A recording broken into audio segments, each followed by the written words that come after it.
We are an imperfect couple, keeping it real, loving Jesus, loving each other, laughing our way through life, and figuring it out together. Hoping our stories can encourage and uplift others in their marriage to thrive and succeed, knowing they're not alone. Well, welcome everybody to another episode of Real Love, Real Stories with the Bozos. The Bozos. You didn't say it. Yes, I did. Well, I didn't say it when we opened it, but I did say the Bozos. Okay, well, today we have some special guests, and they are the Shepherds. So why don't you guys go ahead and introduce yourselves? Hello. I'm Cory. Hello, I'm Emily. And thanks for having us on today, guys. Yeah, we're excited. Yeah, we're happy to be here. Yes, we wanted to have them on because I think that your guys' story, even just one of the first times we probably talked at church is when you said something, and that just really caught my attention on why I wanted to have you guys here, because you said like a year ago you didn't even like each other, and like marriage conference was something that really shifted your marriage and shifted your focus. Mm-hmm. And so we're going to get into that nitty gritty, but we want to hear your love story first, how you guys met, all of that fun stuff. Yes. Do you want to start or do you want me to? However you want to, babe. I got hit up on Facebook. Oh gosh. She approached me. We had a lot of the same mutual friends in the area. Never had met her before. Always been in the same areas at like the same parties in high school and whatnot, but never actually meeting and coming in contact with each other. Like he would leave as I would get there. I would get there as he would leave. So our paths never crossed. For years. We actually, after we had dated for a little while, realized that was the case. So I was actually dating a guy right before I reached out to him on Facebook. And the guy was just really flaky and was very non-committal and would like pull me in and then, I'm going to go hang out with somebody else. And then finally I was like, you know what? I'm not putting up with this anymore. I'm going to get him back. So I went on his Facebook profile and I was like, I'm just going to pick the next cutest guy on his Facebook profile. I found out about this long after we were married, by the way. Oh my gosh. It's a story we can laugh about now, right? Like you can't tell him that right away. She stopped at C, apparently. She stopped at C. So I would have hated to see what happened if you went through from D to Z. We may not be here today if she kept scrolling. Oh, whatever. No, I just happened to like stumble across his profile picture. I thought he was pretty cute, and so I just requested him as a friend. And obviously, he immediately accepted within like 5 minutes. I think I got an accepted request back. Obviously. Don't be so modest. And then I think you messaged me first and said, hey, what's up? And how's it going? Or no, how we are were you? supposed to meet up because it was around like Thanksgiving time. And we were supposed to meet up and, never heard back from her. I was like, all right, whatever. Like, I ghosted him because the other guy came back. It is what it is. Yeah. So, and then New Year's Eve came around or Christmas. She goes, hey, what are you doing for New Year's Eve? I'm like, oh, well, we're going to a friend's party in the area. And I remember she was with her family out at Bud's in Milton. So she wanted me to come pick her up. I'm like, dude, it is 11:30. The ball is about to drop. Okay, first of all, at first he agreed to it and was like, okay, yeah, let me get some things together and I'll leave here with a buddy. Out before that. We had never hung So out. you're asking this guy that I don't know. Come and pick you up? Yep. We had mutual friends, so I was like, it's not that sketchy, right? my No, God. clearly This was before you could tell. like the Tindler swindler. Yeah, so that's true. That's back when Facebook was a little bit more reputable. It was a little bit more safe. Yes, yeah. Okay. I'll give you So that. then fast forward to New Year's Day, I told her, hey, I'm going up into the snow. We're going four-wheeling with some friends. I'll come pick you up. And so we pick her up. And mind you, I liked the trucks because they had big wheels and sounded cool. I knew nothing about it, but I knew like that was kind of her interest. So I was like, okay, this is a good time to maybe put myself out there in an uncomfortable situation trying to impress this girl. Lo and behold, I actually dated a guy while I was in high school, and their whole life was Toyotas and wheeling and everything related to I that. did not know that. So he didn't know. So he's like trying to be all suave and cool, telling me all this stuff, and I'm like, "Oh, sweetie, you're so cute." So my buddies kind of threw me to the fire. They're like, "Hey, you're gonna go ahead and take the lead on this snow run." Oh, I'm no. like, there's snow up to our thighs. I have no clue what I'm supposed to be doing here. He's like, So I floor. so he pedal to the metal. goes, and I'm thinking there's 2 sets of ruts in the road, and I'm thinking, oh gosh, please take the high ruts. Please know what you're doing and take the high ruts. He I took don't even the know low what ruts. you guys are talking about. I have no clue what that means. So there's ruts in the road, right? So if the car has already driven it, you want to take the high ruts on a cliffside, so that way it doesn't pull you and suck you down to the cliffside. So follow the tracks. So follow the Yeah. tracks. Okay, Long got it. story in the short, road. I took the wrong road and got us stuck like a foot off of a cliffside. It was like a 50-foot drop. That sounds really It took us romantic. about 6 hours to get me unstuck. oh my gosh. I bailed. I was like, hey, I'm It's really pitch sorry. black by the time we got down. We didn't even Oh. go any further. This is like right at the beginning of everything. Yeah. We get back down to the pull off area, air up our tires, and my valve stem broke off. Oh no. I had an apartment down in Puyallup, Sumner area at the time, and we patched it together With put some duct tape? flex seal and duct tape, made it down back there. Oh. And And this was in like Mount Rainier? Yeah, this we were is up at here, Greenwater. above Oh, Greenwater. in Greenwater? Oh my So it was about gosh. an hour and a half back, and But we made Yeah. it back home. made it back home. Yeah, She Made kinda for a felt bad killer me. first date story. Now, Yeah. did you guys? Yeah, was you were in the car with him, and then you just got out of the car and walked back to somebody else's Well, car? How'd you bail? Well, yeah. So the other people that we were with had winches on their vehicles, so they were able to pull him. So they had one Okay. on the front, go around on the top ruts, go on the front, swing around and try and pull him forward, and then get him unstuck, and then one on the back to like try and pull him back. And I just remember looking. I'm in the passenger seat. I just remember looking out ahead of me, and I see one of the guys that's hooking up the winch to the front of the car, and his face just kind of drops, and I'm just like, hey, this is really cool, but I needed you to know I can't be in here with you. Like, I need to get out, and you're on your own on this one. He's like, yeah, no, I completely understand. That's fine. I'm trying to play it cool, but here I am, just Like white knuckle to both the hands on the steering wheel, white knuckles, frozen. Because if I move, I'm going. Yeah, it's I'm sliding like, down. there's no way, and yeah. But, so, Oh my god. that's Yeah, it was terrifying. crazy. They got us unstuck. We got pulled out. Like you said, the valve stem came off. We aired it up, duct taped the valve stem into place so it would be a slow leak instead of quick. Yeah. So it got us at least down to his apartment. And then by the time we got to his apartment, the tire went flat. And- Oh my god. just to buy us some time, yeah. I was Yeah. like, That's good yeah. there. But then I was like, okay, it sounds like he's going to keep my life pretty interesting if this is how this is going to continue. So I was interested, I remember obviously. looking Yeah, over yeah. to her. I go, normally I don't try and kill him on the first date, so I apologize for this. Yeah. That's the Riz right there. The Riz. God, I hate that word so much. Yeah, it's a good word, No, it's stupid. and I'm glad you know what it means now. Yeah, now I do. Yeah. So that's awesome. So first date, you almost kill her. You tried to show off by going in the snow. Mhm. I'm not a snow driver. If it snows, I'm like, hey, I'm chill. Rufus, get down. Sorry, Rufus. Get They said no. I'm Yeah. sorry. come here. So, yeah, can you go somewhere else? All right. Back to the sorry. No, I just lost my train of No, thought. yeah, Oh, it's okay, through the yeah. snow. So you guys are you're through the snow. I don't drive in the snow. There's No. no way. I hate it. Me Yeah, too. he It scares me. Mm-hmm. I do it and I look manly trying to do it, but in the inside, I'm dying. I'm like, this is my last day on earth here. So, So Yeah. true. so you guys got through the first date. So then, why did you want to go out with him again? Just because I thought it was cute that he tried. He was trying to Impress? be all macho manly and impress me. And then I don't know, he played it cool. I don't know. It was just he was different than somebody that I normally dated. And so he was never like boastful about himself. I mean, he was just funny. He was like the funny guy.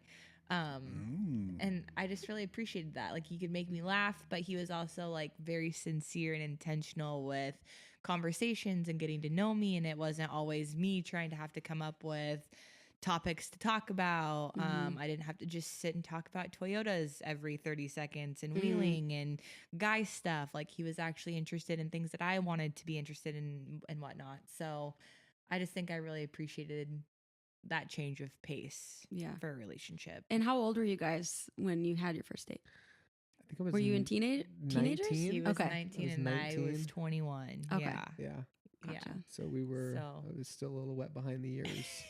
I knew nothing about life. And it was kind of the same thing as, You know, I went at things at a different approach when I met her. I really wanted to be intentional with her and get to know her before, you know, just Anything really else diving in happened. so deep.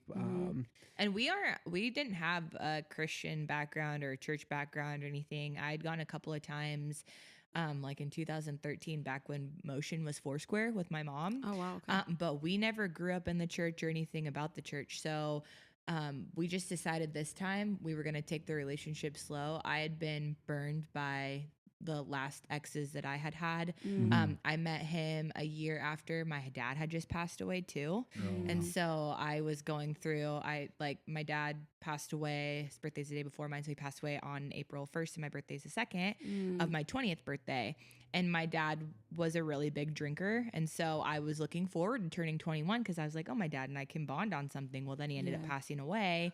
And like that next year is kind of when I met Cory, and I was kind of at a different place in life as to what I actually was looking for in somebody.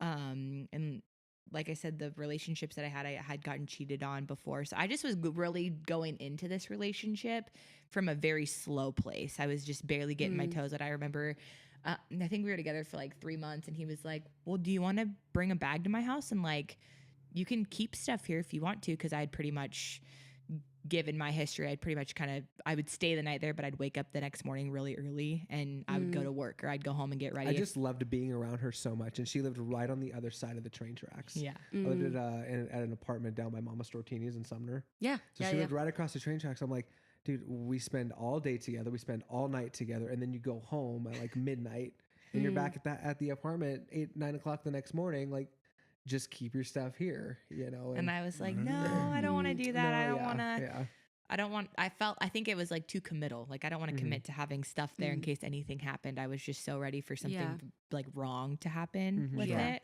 Waiting for the shoe to drop. Yeah. And so I think it was finally probably 4 or 5 months in that I decided to finally bring a bag over and have a little spot with stuff in as I could get ready there. But yeah, we've had a lot of up and down to our relationship since then, including really vulnerable things, and then all the way up to, you know, our testimony and our saving that happened within the last year and a half. So So when did you guys? Oh, sorry. No, go ahead. I was gonna say, when did you guys get married? Like, how long did you date before you guys ended up getting married? So that's really interesting. So we had dated for about 2.5, 3 years. Okay. And then we had broke up for about a year. Oh, wow. Like we had called it quits. It was a very toxic relationship. We just could not get along. I was very selfish. And well, he hadn't turned 21 yet. So he had a fake ID, but he hadn't really experienced what it was like being out at the bars and being like a single bachelor at 21. And I think we met each other at very wild times in our lives. I mean, you know, like she said, I had a fake ID. So I was in the bars at 17, 18 years old. So by the time I turned 21, I kind of already experienced that, but there was like a new, I guess, this new side of things that, you know, all my older friends, because all my friends were 4 or 5 years older than me. Yeah. So I had this like overexposure in a sense that it almost turned me down a really rough road. And when I think we had broken up right after my 21st birthday, and kind of went our completely separate ways. You know, no contact. We were kind of accepting the fact that, hey, you know, we just do not mesh well together. And I remember right after, it was like the day before my 22nd birthday, I was like in the darkest, deepest part of my life. I felt really hard into drugs, drinking, partying all the time. And I remember I just was so depressed one night after we were partying at a club in Seattle, and I lost like thousands of dollars in cash. I'm like, I have to figure something out. So Emily came and picked me up as friends, because we still had a very good connections as friends. We didn't communicate with each other, but like but you would do something if he was in trouble. You'd be like, I'm there. Well, and I think we hadn't seen each other in so long, and then kind of when I did see him, I knew something wasn't quite right, and I still had like that love for him in my heart. And so I think I just wanted to try and help in any way that I could. So she picked me up, and we went and spent 2 nights up in the woods with water and hot dogs. with a and tent. In a tent. Yeah, Hot like dog I Out was of our like, norm too. not And something just normal. detoxed. We hiked. We kind of just got back down to center, and I had to realize, like, if I don't turn things around, I'm gonna die. Wow. And that's where we kind of started talking over the next few months after that, like, hey, do we want to try this again? And we went into the agreement of if we do this now, there's no ending.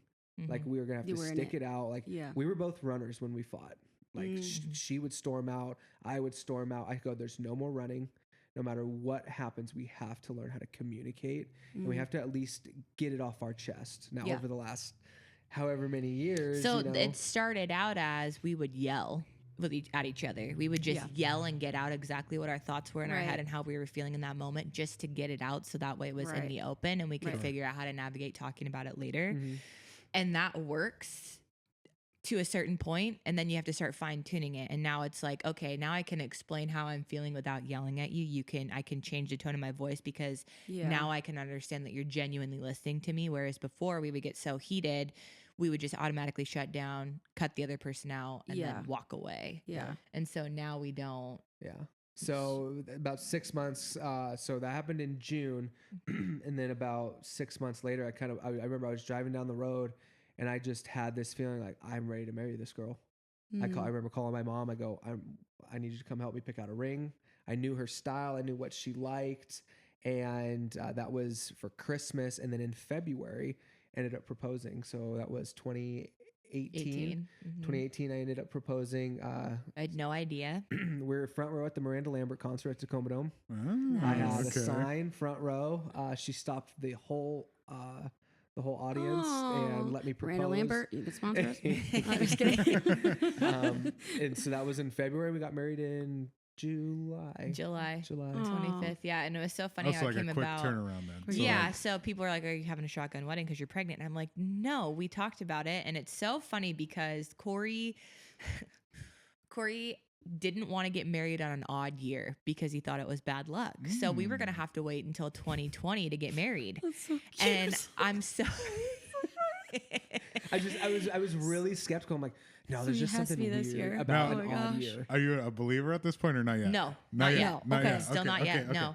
So we're convinced that our day is going to be July 25th of 2020 because we can't do it on 2019. So finally, which it's a godsend that we didn't have to get married in 2020 because that was, if I would have planned everything out, that's when COVID hit. And so we Yeah. wouldn't have been able to guys get married in wouldn't have been 2020. able- Well, you would have You been would have able It to- would have been, eloped or- yeah, it Yeah, would have or they been. would have canceled, or you would have to do it in a courthouse or on Right. Zoom or something. Yeah. It's less fun. So it's so funny. We ended up, I called him on it was a Friday. Called him on No, I Friday. called you on Thursday because we needed to get our marriage certificate on Friday. And then it was Saturday, No, Sunday, I remember Monday. I left work early Friday.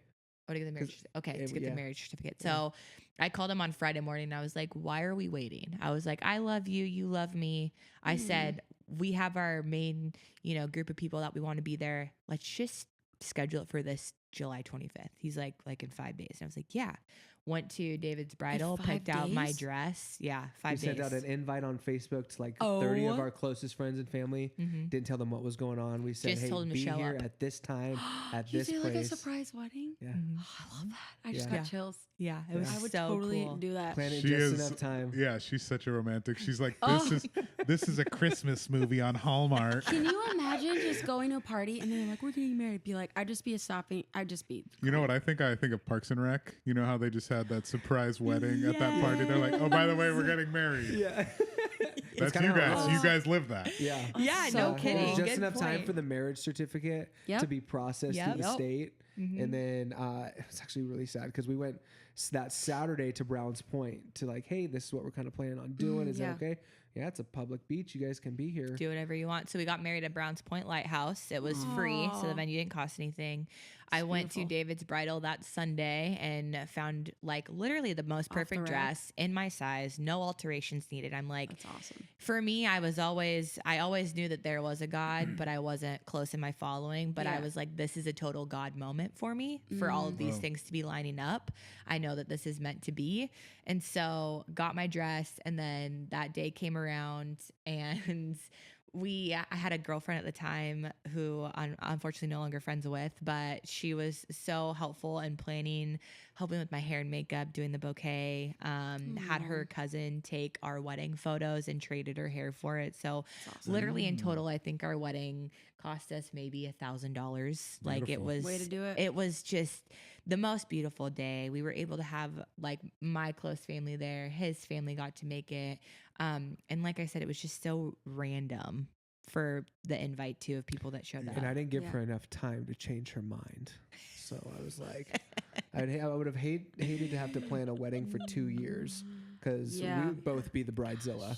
I Yeah. was the one who wanted the big elaborate More wedding, him. and like Ah, a I can 200 see person that. guest I can actually list, see that. this and that. You I can know? totally see that. You know, In hindsight, though, everybody, I like even thinking about our weddings. Like, why are we paying for a big party? Yeah. yeah. Why don't you just, spend $1,000, have people help you out because everybody wants to be able to get married, Yeah. and then do something else with that money. Yes. Why Yeah, do you have to we have a used big it on wedding our anyways? honeymoon. Yeah. Pro tip for everybody that's getting married: don't spend that much money. No. It's Don't not one really day. worth it. It's one day, and I Yeah. know it's so special, but at the same time, there are so many people that spend all this money on one day, and they're so looking forward to the wedding instead of the actual marriage. Yeah. Yeah. It's Well, like, and they don't even really Yeah. get to enjoy the one day because they're so worried Yes. about the schedule of like Yes. what's next. Like take that money and invest it. Yes. Invest it into your marriage.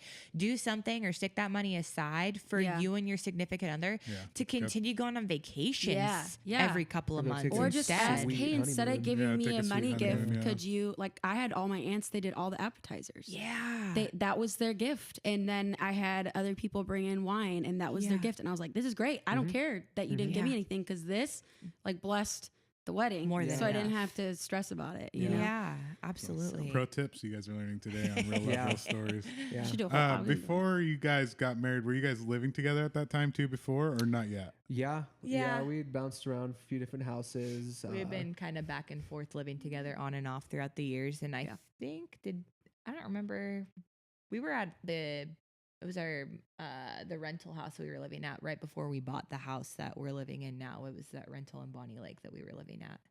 when we got married. Yeah. Yeah. Yeah. So So we've been there 3 years. yeah. Before we moved to Arizona. Yeah, that's right. So yeah, we had Oh, been you guys together. moved to Arizona too. Okay, wow, Yeah, I'm interested that's- about that. Yeah. That's a whole nother can of worms. Yeah, that's great. Yeah. Just remember too, guys, if you just stay on the mic. Sorry. Yeah. Yeah. Yep. Okay, so you guys are married, Yep. and now when do you guys move to Arizona? Now I'm curious. Okay, so yes, there's still more in between that. So More in we between get that, okay. married. Yep. That whole friend group that we had at our wedding ended up imploding. So we're not friends with any of those people anymore no. either, Sad. which is super sad. So my advice going forward for that is just, when you have your core group, like just know friends that are deeply rooted in the Lord too. I feel like are ones that are around to last and to stay. And when you have a foundation built on that, those relationships Yeah. are true and good. And sometimes if you build relationships off of not like sand, instead of that brick and mortar foundation, then typically those tend to come to an end in ways that, are unexpected and that hurt a lot more. Yeah. But after that had happened, we just decided we were going to start a company.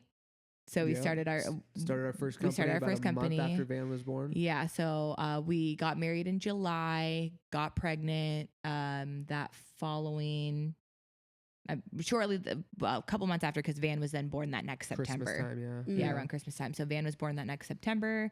And then when Van was about a year and a half, so we started the company right when we had Van, and then at about a year and a half, we dissolved the company. And that's when we moved down to Arizona. in 2021. Oh, wow. And Okay, not too long ago then. Mhm. no, yeah. And we moved down there, I think, in February of 2021, just to try and honestly run from what was still up here. Yeah. We kind of experienced a lot of traumatic events With up those here, and friendships between and with personal friendships, family. And you stuff. still didn't know the Lord at this time, right? Nope, still didn't know Okay. the Lord at this No, time. no, Yeah, Got it. it's crazy. And especially with COVID and everything going on up here, it was just like we need some type of change of scenery. Mhm. But turns Okay. out our problems happened to Follow you. Follow you. Yeah. they We didn't go sold away. everything we owned. Mhm. We went down there gosh. with 2 cars full of everything we had and a trailer of all my tools for my company, Wow. and tried to just start this new life, and was rough. Putting the old life behind us. Yep, yeah. that's what we were trying to do. Is literally leave the old life behind us to try and start new in a different place. And his mom lived down there, so we weren't completely alone. Okay. So his that was. I was like, sorry. you guys Let's like, hey, I'm fill in outta the here. winter, We're fill in the Arizona, blanks. you know nobody.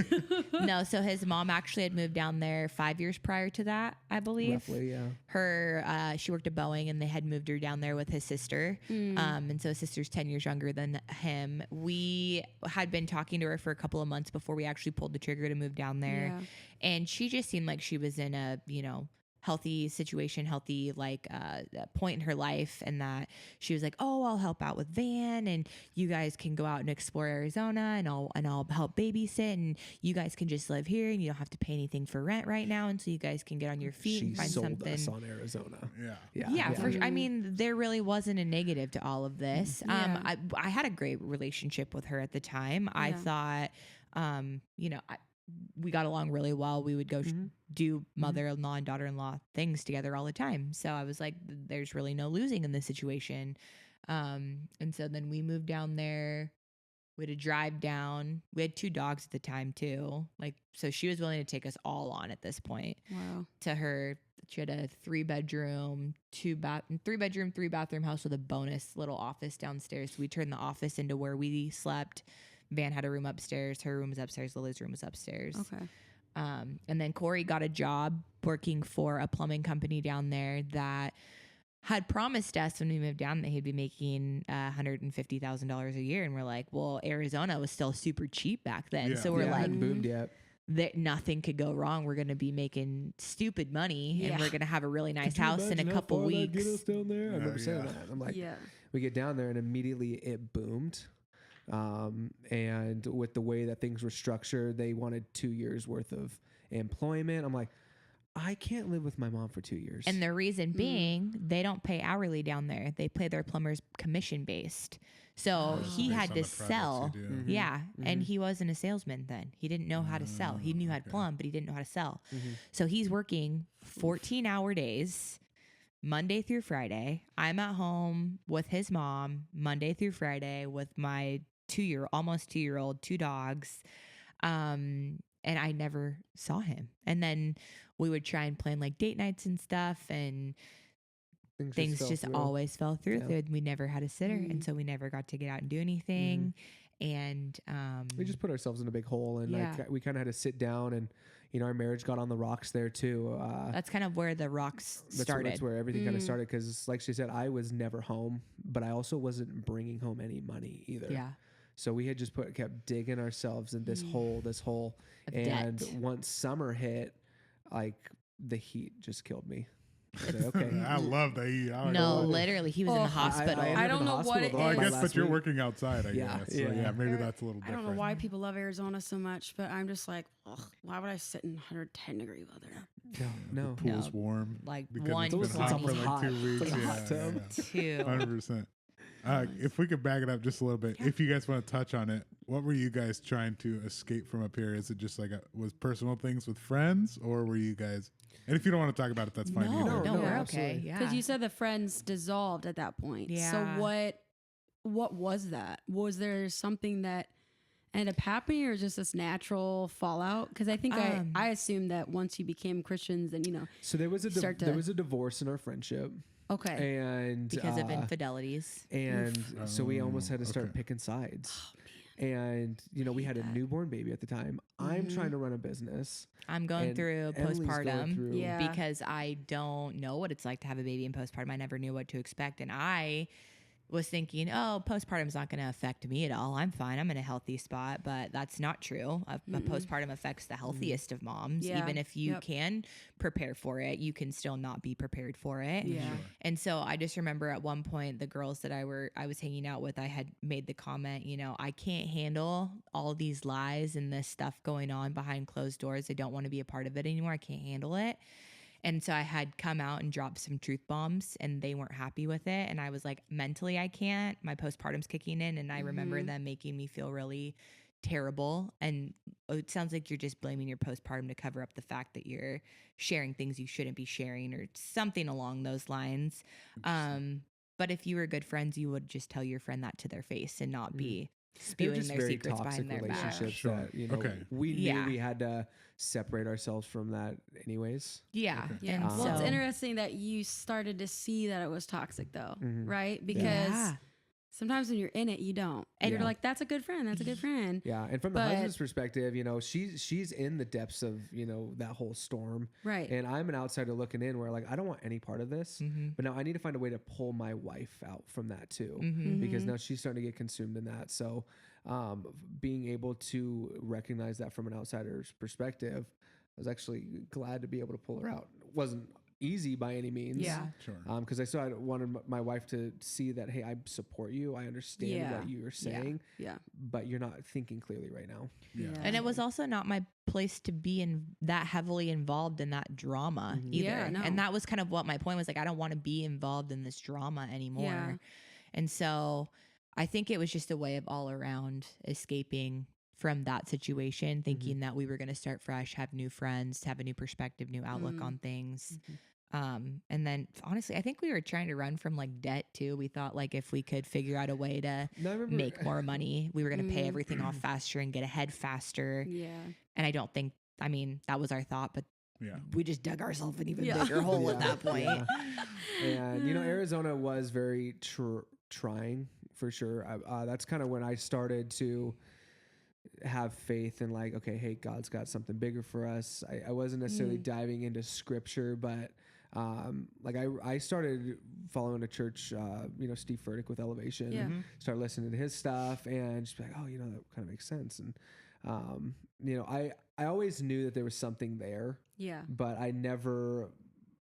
When I was 16, I kind of had a bad accident, and from there, I kind of knew, okay, there is a God, there's a higher power that is pulling the strings on my life. Yeah. But I was looking for it in all the wrong places. Mm-hmm. So when we were going through those trials in Arizona, is when I really tried to start leaning on that, but still didn't know how. So then when we moved back up here, that's where, you know, I had a great job opportunity. That all started to come to fruition. Yeah, but while we were down in Arizona and he was working all those hours, I got into heavily drinking. So I would crack open like a White Claw or something at 10 a.m. that morning, and I would drink all day till he got home, just because I was trying to escape the reality of where I was in, because I didn't want to be in there. I didn't have any help. I didn't know anybody down there. It's not like I could call my mom and she could just drive down the road and come like remove me and relieve me from the situation. Like I had to figure out how to be a mom in this season that I didn't know how to be a mom. You didn't have the support that you needed.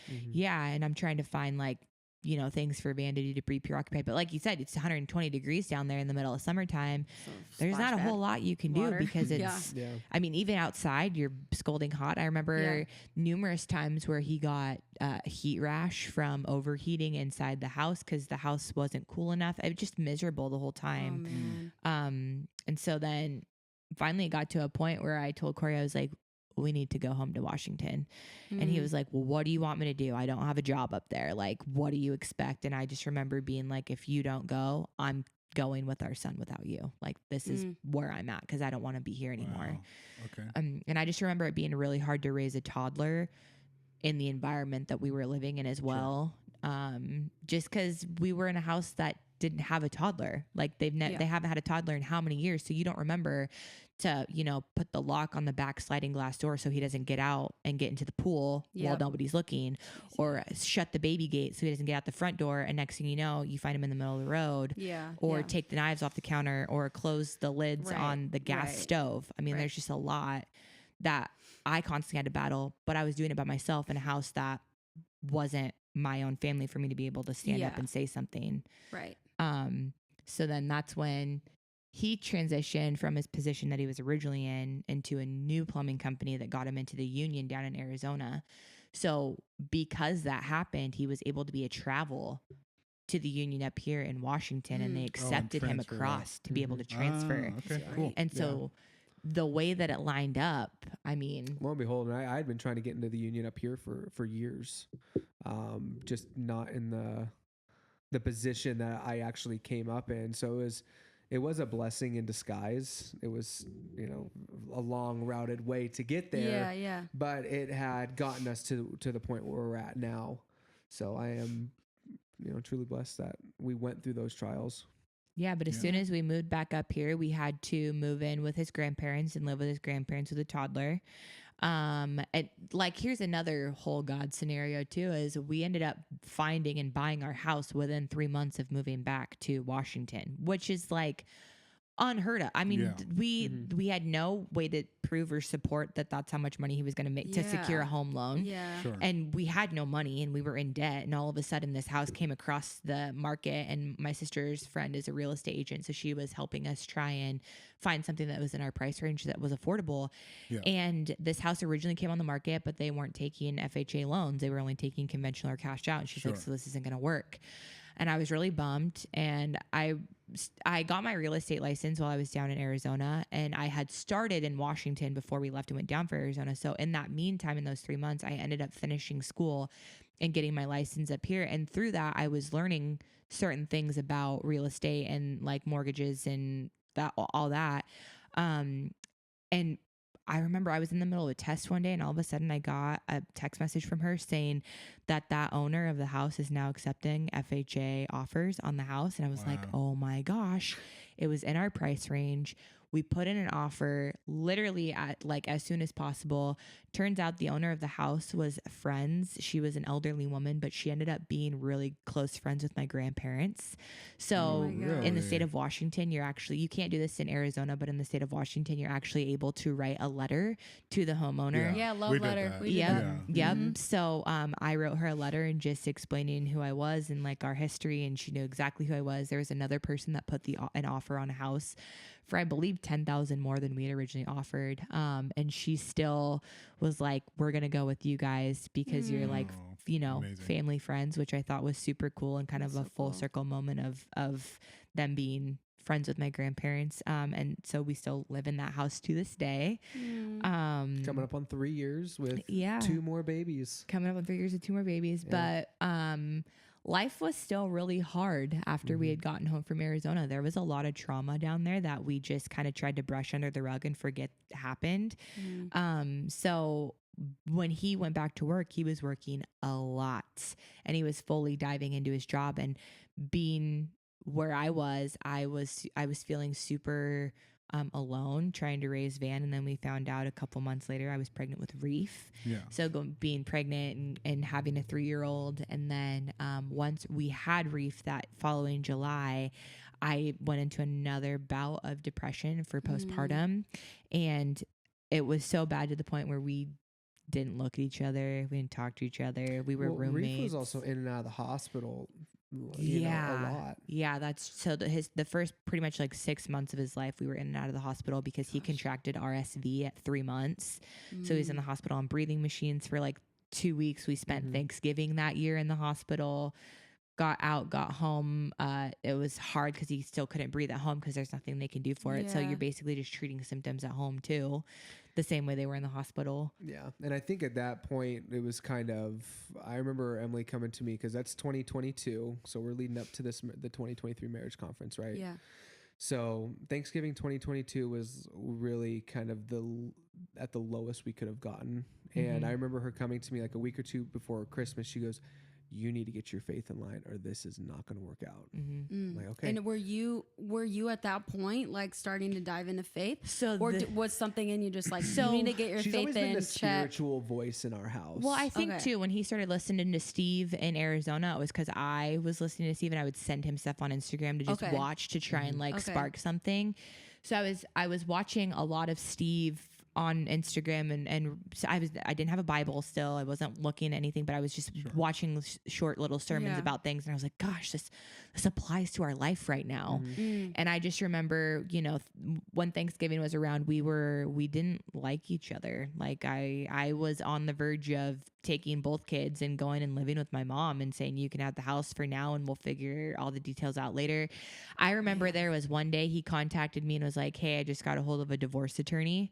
And that just like, you contacted her? Yeah. He let me know. He's like, hey, I just want to let you know, I found some divorce attorneys. Like I'm ready to go through this if you are, kind of thing. And I just remember my heart was so broken because I still loved him so very much and I didn't want this to happen, but I wasn't sure what was next. Yeah, I think like, and that's what it was. Like, it's not that we didn't love each other anymore. It's not that there was any type of infidelity. It was to the point where we just didn't know what else to do. You didn't like each other. Yeah. Yeah. And Which like, that's super important. I felt like I was failing my family. I was failing my wife, failing my kids.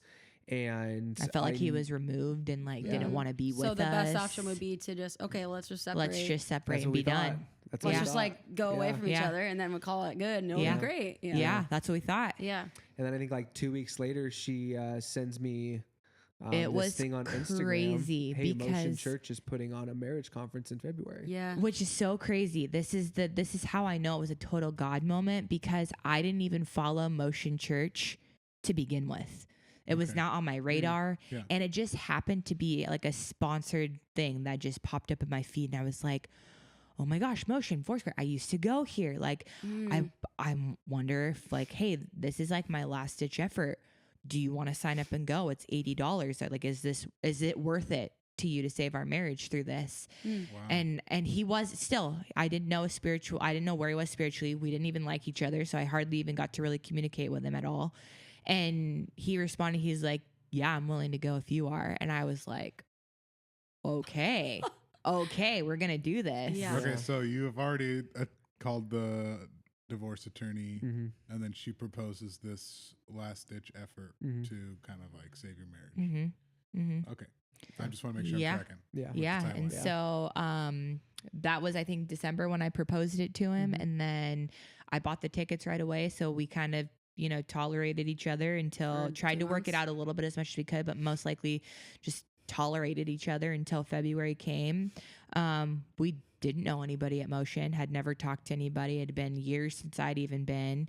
So we had zero expectations when he got there. I remember we dressed up, when we got there, we went over to the balloon arch or whatever that they had. We took a picture together and went and sat down and found our seats, and we were by ourselves. And I just remember what was the song that I speak came Jesus. I speak the name of Jesus over you. And I was never, this is so funny because she would always ask me, would you ever listen to Christian music? I couldn't stand it. He's I like, never liked absolutely it. not. I was No. like, no, absolutely not. And we'll get into that later. Yeah. But I remember standing there, and it's the third song. And I remember standing there, and I had my arms up, and I'm singing. And when I was in high school, I went to Young Life Church down in Sumner. Calvary. Yeah. And I would just stand in the corner with my hands in my pockets. I thought it was very vulnerable. But when I was at the marriage conference, I'm arms up, praising the Lord. And I remember I'd never heard this song before, but my eyes were closed and I started singing it word for word.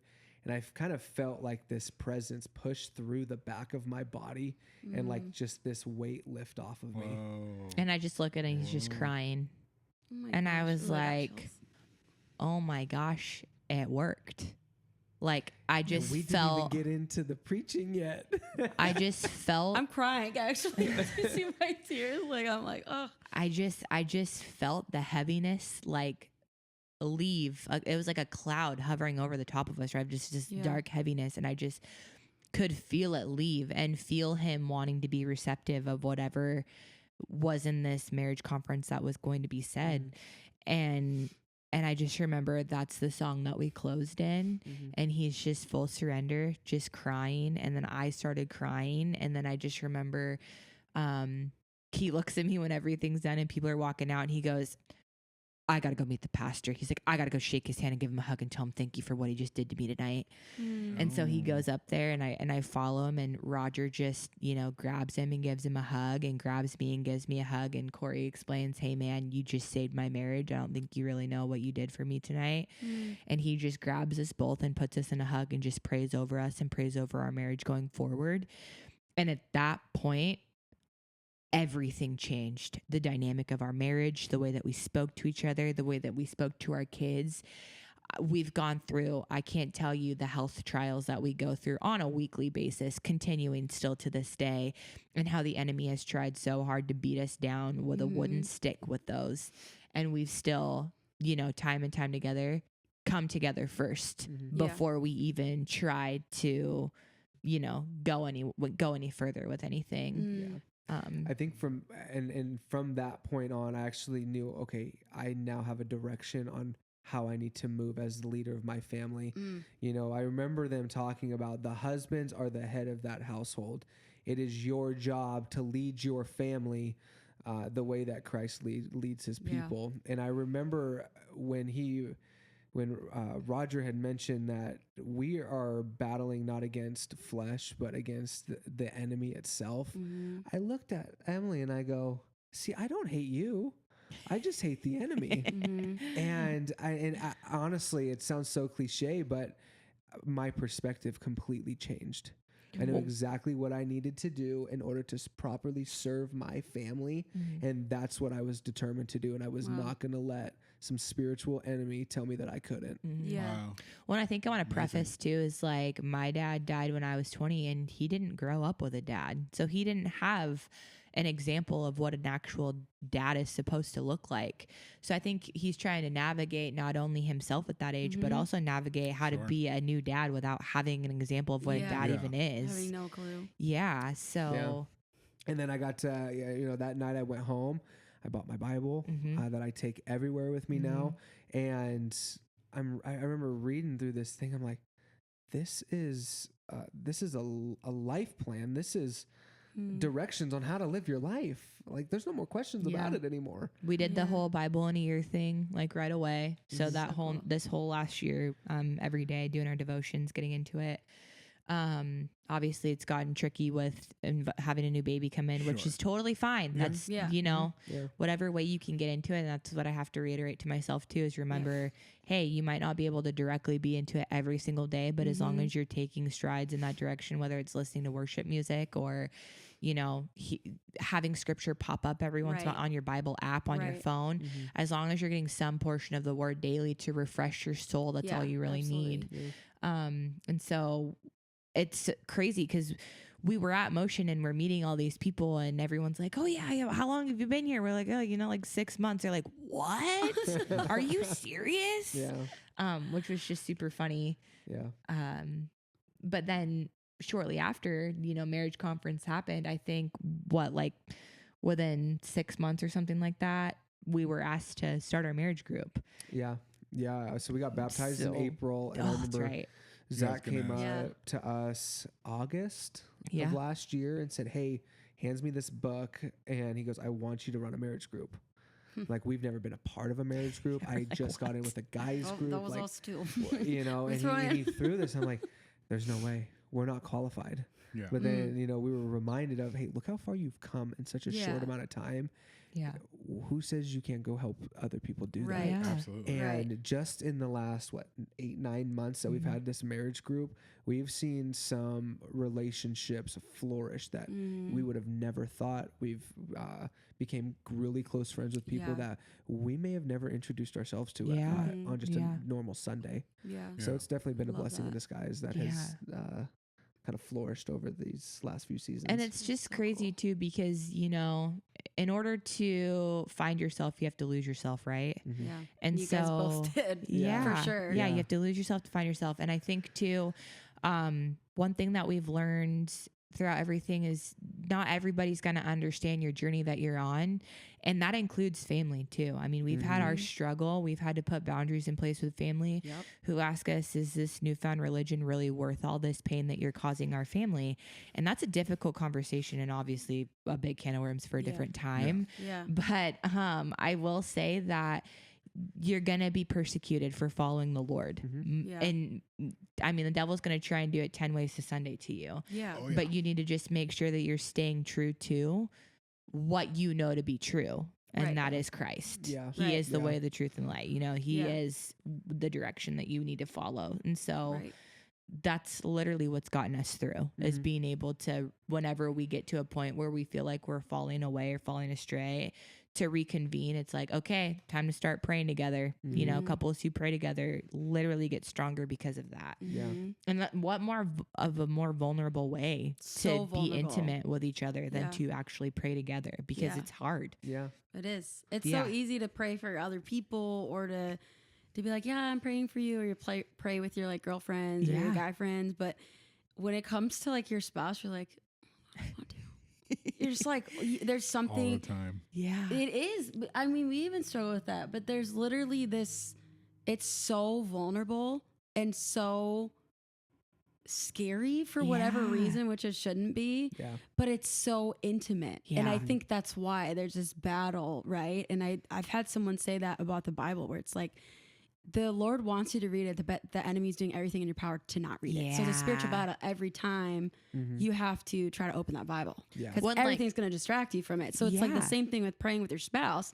He knows how incredibly powerful that is for your marriage to continue to thrive, putting the foundation on Jesus. Mm-hmm. And so when you pray together, it's literally catapulting you spiritually, emotionally, physically, like all of that intimacy gathered in one. And he hates that. Yeah. And that's why so many couples just don't do it too, Right. because it's so scary. Yeah. But when you do it, you're like, I love you so much. Right. You know what I mean? Like, Yeah. you're like, Yeah. you're So like, true. I just fell in love with you more. Yes. Like just by the way that you just prayed, you know? Yes. But it's that inner battle all the time. Absolutely. I feel like Satan's main attack is marriages and families and children, and any way that he can try and pull. You're so much stronger when you and your spouse are together. Yeah. So in any way he can try and pull you guys apart and keep you from it. Yeah. I've always heard if there's something that's making you feel like you shouldn't, that's all the more reason to.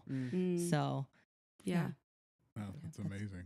Yeah, no, I think something to highlight, especially, over this last year and a half before Gally was born, I think we kind of started hitting some rough bumps around beginning of the year once everything kind of went down with my family. yeah.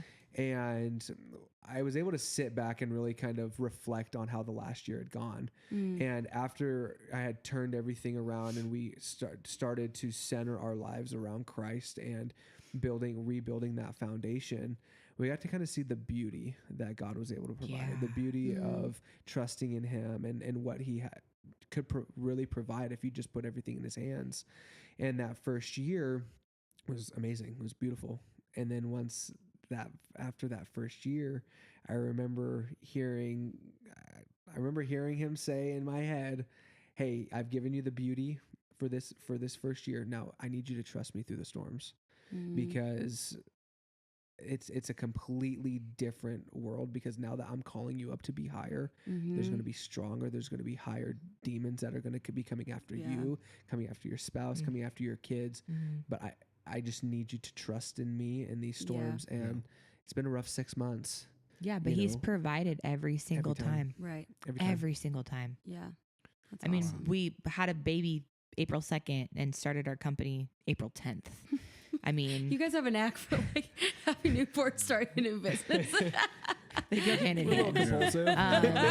Yeah, I think we're bored, right? You're brave. We sat at home for Franco and I too are like, long. nope, not doing that. No, but I mean, that was something that we really prayed upon, because Yeah. having that mentality was something that we couldn't shake. I thought I was going to be at the company that I was working at for the rest of my career until Yeah. I found the ceiling. Yeah. And I remember an opportunity got presented to me that was like, "Oh, we want you to help us kind of build our kingdom." And immediately I heard God tell me, "Why would you go build someone else's kingdom when you're fully capable of doing it with me?" It was like, I oh, think that, okay. if I, even if we spoke on the dream that has been implanted on our hearts for what we plan on doing, you'd probably call us crazy for it. 'Cause honestly, it's so big. And it's like, it's solely to help people get more involved and to be a larger scale community for it. Yeah. And so that's why we look forward to it. But I mean, our hopes and aspirations that it will be like Revival Enterprises and we're reviving souls, like Yeah. through and through, all the way down to the nitty gritty of things. So, That's awesome. and no one else can accomplish that or finish that except for him. And so we're just fully entrusting him going do forward. something so big, God can only take care of you. Yeah. Right? Yeah. That's the only Explanation. explanation. I love Yeah. that. So So I have a question for you. So say a couple's kind of going through the not liking each other season, because it seemed like you guys were in that season for a long time, right? And just kind Couple of times. tolerating. yeah. You had a kid, so it was like it's gonna be more messy if we leave. What would you say to that couple that is struggling or just not liking their spouse? Like, what are some practical tools that you think would be helpful to Yeah. kind of get out of that? Yeah. I say this a lot, and I know this is not super helpful, but remember all these seasons are temporary and they're not going to last forever. I know going through it and being in the thick of it, it seems like it's going to last a lifetime, and it just keeps continuing on and on. Honestly, if we ever go through a spell like that again, the one thing that I know to be true is like dive into your community with other people who like their spouse. Yeah. Because when Yeah. you're not around people who enjoy and Yeah. love their marriage, that starts affects to you. rub off on Sure. you, and then Yeah, you that's stop good. enjoying and loving your marriage. Yeah, Mhm. I think when you really start to kind of, evaluate what are the surroundings, what is causing us to have this animosity, you do realize that it's from a lot of outside sources. Yeah. Whether that's, social media, sexual impurities, alcoholism, there's all these external sources that are causing you to have this friction with your spouse. And, I experienced good. a lot of it. I used to self-cope a lot with, Yeah. drinking and smoking weed. And Yeah. I used to think that, I could just escape those problems. Nope, I was just being an absolute lazy bum. Yeah. I also Terrible saw father. something. Yeah. I also saw something the other day that was like 99% of the problems you think you have are made up in your head. Really, when it comes down to it, if you are in a life or death situation, you'll be able to make that decision on a dime. So if you're sitting here contemplating something and you're like, this is an emergency, I need to know what to do right now. If you have the amount of time to think that 9 times out of 10 means there's going to be a solution to it. You need to remove yourself Yeah. and look at it from a higher up or a different standpoint too. That's good. I like that. Yeah, Yeah. that was really good. Yeah. Those are good takeaways. Before you guys became Christians, and looking back now on your guys' relationship, as like Jesus kind of revealed to you where he was, where you guys were in those low moments. 100%. Oh yeah. Because Oh, even yeah. when I was, really, how do I say this? Even when I was very down, like deep down the dark road, when he was trying to get me out of it, I saw that. I saw him saying, okay, he's telling me to slow down. Like I even admitted that to myself. And so looking back now, it was like everything that we went through, everything that was prevented from us even has gotten us to this point. And, I don't regret a single thing because it's given us the ability to actually appreciate how far we've come, Right. where Absolutely. we're at today, and be able to tell other people that may be skeptical about it. Yeah. But it's like, no, dude, like this is real. This is 100% foolproof. You change your life and great things are going to happen. Your trials are going to be harder Yeah. because you're going to feel it because you know that the context behind it, But you have an anchor. but you have an anchor. And you're more well equipped. Absolutely. Mhm. Yeah. I love that. I think it's so encouraging because I've been a Christian for a long time, and you 10 years maybe, I don't know, so like longer. But this is why I love hearing these types of stories, because for me, just being a Christian, sometimes you can just kind of get numb to just like what God's doing, not necessarily what he's doing, but kind of like, oh yeah, of course you can do that. Yeah, of course you can do that. But when you hear something that's so fresh and you hear how somebody is never too far gone, it stirs something in like my faith, and I'm sure yours, of just like, man, God is still doing stuff, because there's no way that you can tell me that it was just your thought that was like, everything's going to change, I'm going to be a better husband, right? Like that's, you can't do that out of your own willpower. No. And everybody says that they can, but then they fail because they're human. But the fact that the Lord was like, it just is baffling to me too, that you were raising your hands in worship when you didn't even like really know the Lord. Like I'm like, what? You did that? Because it's just, but that was just the power of like the presence of God. And it says like I've heard this so many times from just so many people that I listen to that are just people of faith, but God's presence should change you every time. Every time. Yeah. If it doesn't, it's not his presence, because it should impact you so much that you're like, whoa, I need to change what I'm thinking, what I'm believing, whatever the case may be. It could be small, it could be huge, but it should just impact you in a way that you want to change. Yes. Yeah. And you're going to do everything in your power to do it. Yeah. And everything in your power to learn more about how to get there. Mm-hmm. And so just thinking about that, like the presence of God was so tangible to you. Yeah. And the fact that there's probably many people in that room that maybe didn't feel him, right? Or just were like, oh, he's there. Yeah. But the fact that he's so intentional and knew that he needed you guys there in order to do something. Right. And it's super brave that you guys went to a marriage conference not knowing anybody Yeah. and you just showed up. And you didn't like each other at the time either. You know, it's like, cool, we don't know anybody and we don't like each other. So let's go to this marriage conference. Yeah, free food. Yeah, that's true. It's a free date night, I guess. But I just love that he's so intentional Yeah. with his storyline, and that you can look back and it always just reminds me of like how relational he is. And I get emotional. Like, God, it's probably the So pregnancy true. hormones It's the too. But hormones. I love that he's so intentional. Yeah. Like he knows everything. Mhm. And when he gets a hold of somebody's heart, and it just challenges me to be like, man, my problems really aren't that big, because I can look at somebody else's story and be edified through their story. And that's why we need to share. And this is our whole heart of this podcast, is like share these stories, because somebody might be listening to this story and be like, I don't really like my spouse either. Maybe I need to, like, I've tried everything. The Yeah. only thing I haven't tried is going to church, trying out Jesus, Yeah. right? Because people have this preconceived notion of who Jesus saying that Christians are. Jesus doesn't fail you. Christians will fail you, but Yeah. Jesus doesn't. Yeah. So Yeah. try to go to church. Try it out. See like how God moves. And I And think that right there was a huge thing that Yeah. I had to get over too, because I Yeah. did go to church when I was younger, and you know, I was a wild kid. I was very Yeah. defiant. My mom worked nights, so I pretty much helped raise myself from the time I was 14. yeah. So the people that I would go see on a Sunday night were the same ones that I was partying with on Friday, but then they would judge me come Monday morning. And it's like, how am I supposed to go somewhere where I'm not supposed to be judged? I'm supposed to be forgiven of the bad things that I've done, Yeah. but it doesn't feel that way. So Yeah. that's one thing I really had to get over, going back into, going back into a church again. But I think the one thing that really changed that perspective from that night was I knew that I needed help. I Yeah. was opening myself to be receiving of what that night had to offer. It was a full surrender moment, because I knew that I'd been trying things my way for so long, Yeah. and it's not getting me far. It's getting me Yeah. on the verge of divorce. It's getting me on bad addictions.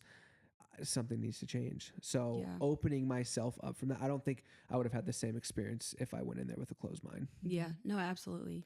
Well, and I think too, a big portion of why I love our church so much is the community that's come out of it. You know, I know we sit there and say that you're not made in the church, really. You're made in the community and the surroundings that you're in and who you Yeah. involve yourself with. So I think if you are struggling in your marriage right now, or if you don't like your spouse or whatever that may be, even if you can go to a church and get rooted in a community group with other people who have been through something similar as you, or Yeah. going through a season like you are, then you don't necessarily have to feel like you're, we're not judging you whether you're there or not Sunday morning. Like, we just want to be there for you and build you up on the outside and Yeah. make that intentional relationship with you, Yeah. like the same type of intentional relationship that Jesus wants to have with Right. you. Right. And so that's what I always revert back to is if you don't go to church every Sunday, it's fine. That doesn't make or break you as a Christian. Right. As long as you're being intentional about forming purposeful relationships with those who are involved in the church. So that way we can help you. We can sit with you while you're in it, but then we can also help you get back up. Yeah. Yeah. That's I so mean, good. even to add on to that, a lot of people in the church want to see you succeed. Yeah. And people Absolutely. outside of the church want to continually bring you down because for whatever reason, they feel like if you succeed, Right. then they're failing, right? Mhm. But in a Right. church community or just in a healthy community in general, you Yeah. want people who are going to pull you up. They're going to say, hey, you can do better than this. Hey, Yeah. you're going to succeed. Keep pushing. Like, Yeah. you don't want people to be like, hey, you're not that business that you started. Dude, why are you even doing that? That's not going to do anything. Why don't you just go back to the union? Like, Right. you don't want those people around in your Right. life. You want people who are going to pull you through. And not everybody in the church is like that, but finding people that want to see you succeed over their own personal whatever. Yeah. Like agenda, that's pretty key to. But I think also investing in making others. sure that Yeah. you don't just aren't surrounded by a bunch of yes men. You know, I can't stand people that'll tell you what you want to hear. Yeah. You know, no, tell me what I need to hear. Yeah. You know, That's and good. I love going and talking with other successful business owners that have been through that Right. and be like, hey, this is what I have. Tell me what you think. Yeah. And they'll tell me, dude, you're completely out of your realm or you're just not there yet. Yeah. And I love that constructive criticism because Yep. it's still real. It's not this facade that, you know, and I think that goes with any part of your life Yeah. where, you know, hey, I'm having troubles with my marriage. Am I doing something wrong? Yeah, dude, Right. maybe you just need to be quiet and listen to your wife every now and again. Yeah. And That's a word. I don't like that. you know. That's a word. Nope. Say that one more time, Cory. No, and I struggle with it sometimes I'm too. kidding. And you know, something that Emily and I really try and practice in our house. You know, a lot of the times, especially when she's home all day with 3 kids, she just wants me to come home and just listen. You know, men are always such the problem solvers. They always want to try and fix something. Yeah. Really, 90% of the time, our wives just want us to vent. listen to them. Yep. Yeah. Just to sit there and Accurate. say, that We'll get there. darn kid. Yeah, you yeah. know? One thing that we've really started implementing too is like, are you looking for solutions or are you looking, what was it? Are you looking for, Are you looking for solutions or are you just looking to complain? yeah, are you, do you want to just complain for right now? Or are you looking for solutions for your problems? Yeah. I will let you come to me this many times with this problem until I'm going to good. start making you go through the solutions. You have 2 times, you know, it's kind of like a breakup. Mourn for Yeah. 3 days. Okay, after day 3, get up out of bed, take a shower, wipe your face, sweetheart, and get back out there. Either do Yeah. something about You it know? or, you know, Yeah. and we've had to implement that with boundaries with our family and everything too. But Yeah. to go back to what we were talking about, like new people coming into church, I think there's quite a few people that I know that I went to high school with that are afraid to walk into our church because they see people that they went to high school with and they know the thoughts that were thought about them in high school versus who they actually are now. Yeah. And just to clear the air on that stigma, like that I don't mean it to come out the way that it's going to, but like you're not that big for us to still care what you did in high school. Like your worth, Yeah. your Yeah. worth, Yeah. and you mean so much more than that now. Right. And you have such a greater and larger purpose, and we're here to support that. Right. And so we Absolutely. just want you to be in and be involved so that way we can help you get your purpose out there Absolutely. and understand and realize what it is. Yeah. You aren't who you used to be. You are who you Exactly. are now. Yeah. And I think that's a big stigma about, you know, couples coming after the fact or coming later Yeah. on. So That's so good. That's exactly what we're talking about. Got to get with people. They don't care where you're at. They just want to Yeah. see you Yeah. continue to move forward. Become we a better want you to person. succeed. We want to Yes. help give you tools to Yeah. succeed. We want you to follow Right. Lord Yeah. and, you know, experience what we experience. and Right. make that Right. decision. Yeah. So, because it's Right. literally life changing. yep. Because Yeah. we're not Literally. in there. I mean, we are not perfect. I mean, Not you at know, all. If I ran into people from high school, like they knew who I was in high school. Yeah. Okay, I'm not this person trying to be something that Right. I'm not. No, I am. Right. I am here because I know I need to work on myself. Yeah. And I'm happy to see you here too. Mm-hmm. Okay, let's do this together. And Yeah. some people are receptive, others not so much. Yeah. And that's, Yeah. that's totally fine. Just not their time yet. Yeah, Yeah. Absolutely. Yeah. No, I think it took Emily 10 years to get me into a church. Mm-hmm. You Yeah. know, and it's like moving a glacier, time and pressure. Actually, it only took like 1 hour for you to change your life. So, Yeah. Yeah. I mean, If that, yeah. yeah, that's what I mean. 10 years to get Yeah. him in the door in less Yeah. than an hour Yeah. to change his life. Yeah, And you have to exactly. be receptive. Like going back to what you said, you were at a crossroads and you were surrendered. Mhm. And that's where things shift is when you're fully surrendered because you're giving up yourself and what you want and God can move. There's so many stories in the Bible about people Yeah. just surrendering and God's like, all right. Yeah. Doesn't happen every time, but so many times he just needs you to like get out of the way for a second so Yeah. he can do what he needs to do. Yeah. And it's with so many situations, not even just like a big, thing like that. It could just be something of a mental block of not being able to hear each other you know, like in Right. a conversation, and just being able to say like, okay, I'm just going to not even care. I'm going to remove what my emotions feel and what I want to say. I'm just going to listen to you and try to hear from your perspective. Like they said at the marriage conference, like try to seek to understand rather than seek to get your point across. Right. If you're going both and you're talking and the husband's seeking to understand his wife and the wife is seeking to understand his husband, right? Wife, did I mix that up? His wife. I don't know. even know what you're trying to. No, I'm saying- you lost me I think like we all- I a think- few No, minutes just ago. like if you're going and making sure that you are seeking to understand your spouse when you're having a conversation, you will both get your point across and you will both be heard. Right. But if you're going at it with the intention of, I need to get my point across and I need to get everything spit out, you're going to just constantly try to get your point across and not hear what your spouse is trying to say. Yeah.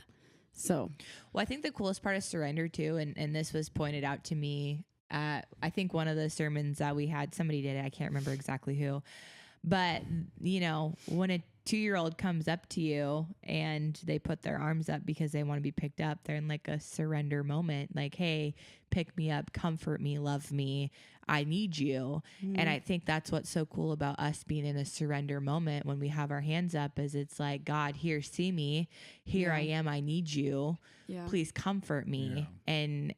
And he will never turn away from that from you. He will always be your greatest comforter and your greatest protector. And when you are in one of those full surrender moments, you're able to experience that. And I will tell you, I have had 2 of those moments, and some people get them all the time. Some people get them every so often, but I've experienced twice where I've had a full surrender moment where it's unexplainable the amount of peace that I've felt through like uncontrollable crying to just knowing that he's not just hugging me, he's like literally hugging my soul, telling me it's gonna be okay, you're okay, I have you, keep trusting me. So I think a lot more marriages would succeed if they went into that kind of just surrender pose. And just like you were talking about, the willingness to listen and the willingness to just be a part of the conversation instead of try to handle the conversation. So yeah. I think so that's just good. putting a lot of pride aside. You know, I think a lot of people want to try and stand firm, but it's like, no, that's your spouse. You need to work with them, not against them. That's right. You know, I catch myself doing this all the time with her, where it's like, I am just waiting for my turn to speak. And everything she had just said went right out in one ear and right out the other. 100%. It's like, dang it, I am on a rant here. Let me rant. Okay. And but it's not productive. It's not, you know, it doesn't get you any further to a resolution with your spouse. Well, and like God brought you together to be a team. You're not supposed to Right. be against each other. You're supposed to be for each other. Yeah. If you're against each other, it's because Satan's putting a wedge in between you guys. Right. So figure out what that wedge is and don't let him use it against you. Amen. Yeah. So when he says armor up and put the armor of God on every morning, like that's why you do it. That's right. Yeah. Yeah. So Amen. Amen. That's so good. That's awesome. Wow. What an amazing story. You guys have anything to shout out? Maybe the company you guys started? Yeah. Revival Plumbing Solutions. If it drains, we take care of it for you. Ooh, there you That's go. not our official slogan. Oh, I liked it though. It was smooth. Yeah, I've you know, actually okay. never even heard it before in my life. That's the first time. No. You know, I've been in the trades. This year will be 10 years. We're a family-based company, faith-based company. Hence the name Revival. Not only are we coming in to revive your homes, but we also want to revive your soul. So Whoa. right. that's more of the Let's slogan. go. That is that's our slogan. Yeah. But our main priority with this company is, you know, with the last one, we wanted the fancy stuff. We wanted the boats, the cars, the big house. Yeah. And we failed miserably. I don't want to say miserably. We Well, still lived. let me just say, we got down to Arizona and filed our taxes, and our accountant asked, "Was this a hobby for you?" We're like, "No, we were actually living off of this." She goes, "I don't understand how." I go, "I don't either." But today, you know, as we sit here, like our priority for this company is to, you know, bring good services, trustworthy services Let's go. to the community and just serve them the best way we can. It doesn't have to be plumbing. Yeah. But, you know, this company gives us a great platform to build that off of. Yeah. That's good. So if anybody, I mean, needs like any our services- our big dream, like we want to eventually get to a point where we can open up a school and help people get into apprenticeship and trade school programs Oh, to awesome. help Nice. get the training that they need to be able to do the same thing. Yeah, Go try out. That's try reaching the younger generations. Yeah. You know, because a lot of kids like my sister's age and what's the generation below us? I don't know what the I names don't know, are. half the people I went to high school with though, like Gen they either Z? went into tech or they went into trades. Gen Z. Maybe that was Maybe. it. Or Gen Alpha. Gen Alpha's our kids. Gen actually, Alpha. so- Okay, I don't know So- anymore. There's too many. Yeah. the forgotten Well, generation. there's always a generation, Emily. There's always another No, generation. the names of all of There's too them. I many. Yeah, mean, there you the go. names of all of them: millennials, Gen X, But no, Gen we Y, just Zs. we want to show that people that this isn't just a dirty job. Like this is a good job that can provide for your family. Yeah. Yeah. Do you guys have a And website or something We have already? a or- website, yeah, Okay. revivalplumbing.solutions.com. We're on Facebook, What's your Insta? Instagram, Revival Plumbing Solutions. Yeah. It's a long, I know. We'll drop it in the That's fine. podcast Drop it comments in and the there. YouTube comments. We'll Yeah. have the website, so if you guys like want to it, check follow it out. us. We're probably gonna do a 4th of July giveaway. What are you thinking? Ooh. Maybe? Well, we that's just did it for Father's Day. Pretty cool. It's We got a news to whopping me. I 6 got a lot of people work on to there, do when which I is get pretty home. Then I guess. But, Yeah, it's compounding. Might be Well- past July 4th. No, but thank you guys so much for having us. This was Yeah. awesome. This Yeah, is the this first was time great. we've really Yes. shared our long testimony time from start listeners, to first finish. time callers. So. Yeah, it's not that kind of show. But, yeah. Yeah. Well, thanks to the Shepherds for joining us today. It was a great conversation. Just learning about how they didn't like each other to God changing their whole life within, one service. And it's amazing what God can do to just change your marriage for the better. Again, the whole heart of it is for whoever's going through that right now, that you would be edified by their story and the things that they went through. So for today, we're going to wrap up. But if you want to like, subscribe, and if you also want to leave a little 5-star review and write that in the podcast, that'd be really helpful. Tell us how we can do better. And we hope you guys have a great day. See ya.